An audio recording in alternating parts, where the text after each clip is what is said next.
Welcome back. This is the introduction video to the concept of osmotic pressure. Now, you have three conditions that's sitting in front of you. But before that, let's say you have a beaker containing, say, some colored, food colored water, say red, and then you just dip a piece of paper in it. Could be any paper of your choice. You see that it is starting to climb up, right? At one point, it doesn't go any further, okay? Because there's only, this phenomenon itself is called surface tension, okay? That when you put a paper in and the water gets drawn up into a capillary action, the phenomenon itself is called surface tension, but it stems from the idea of osmosis, okay?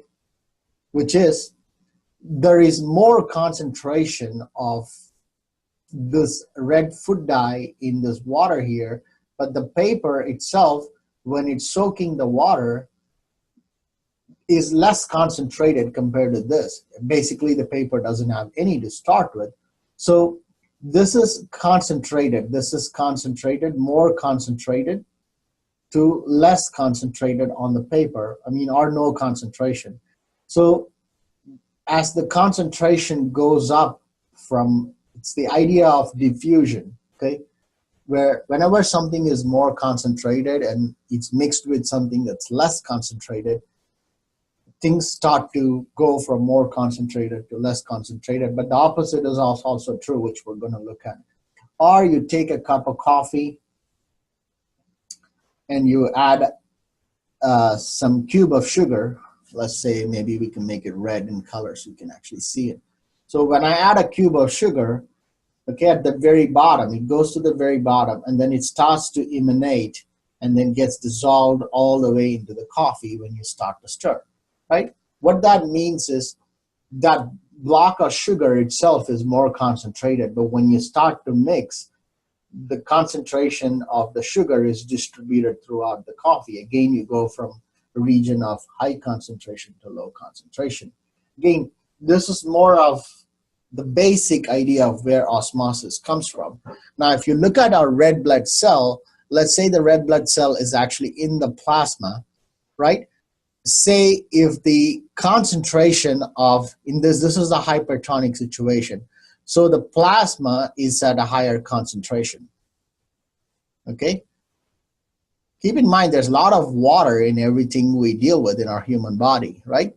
So the plasma is in higher concentration, the cell is in less concentration. So, well, keep in mind, a solution is made up of solute plus solvent, right? Solvent is usually water. In this case, of course, is water. The solute is all the electrolytes that's contained in the plasma. Because our plasma is in higher concentration, right? In this case, the solute, okay, the solute molecules, because to maintain osmosis, the water actually comes out of the cell, okay? Because, to dilute the concentration, essentially, say the plasma is at a high concentration, okay? Right? And your cell is at low concentration compared to the plasma, right? So because the solute molecules can't go in, the water in the cell has to come out to dilute this to a lower concentration. That's why you see the water is coming out of the cell, which deforms the cell into a much smaller shape, right? Compared to isotonic condition. So in this case, a hypertonic, the plasma is at a higher concentration, the cell is at a low concentration. Because the solute molecules cannot go into the cell, water has to come out of the cell to dilute it to a lower concentration so osmosis is maintained. But in the process, the cell becomes deformed. So this is hypertonic. Let's look at hypotonic, where the plasma is at low concentration and the cell is at high concentration, okay? So it's the exact opposite.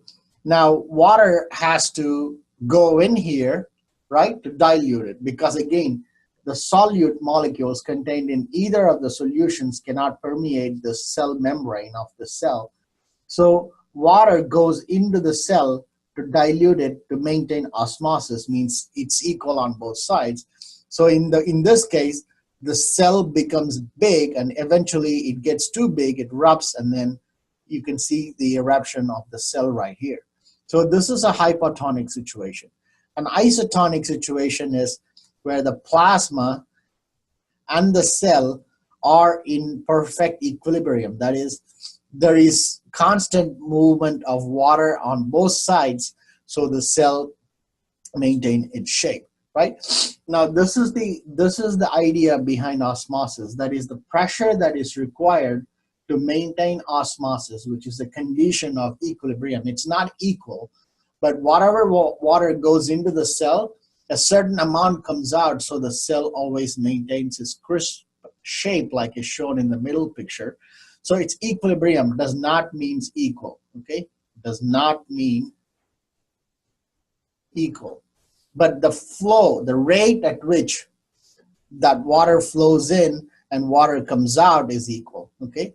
That is, concentration is not equal, but rate is equal. So what is equilibrium?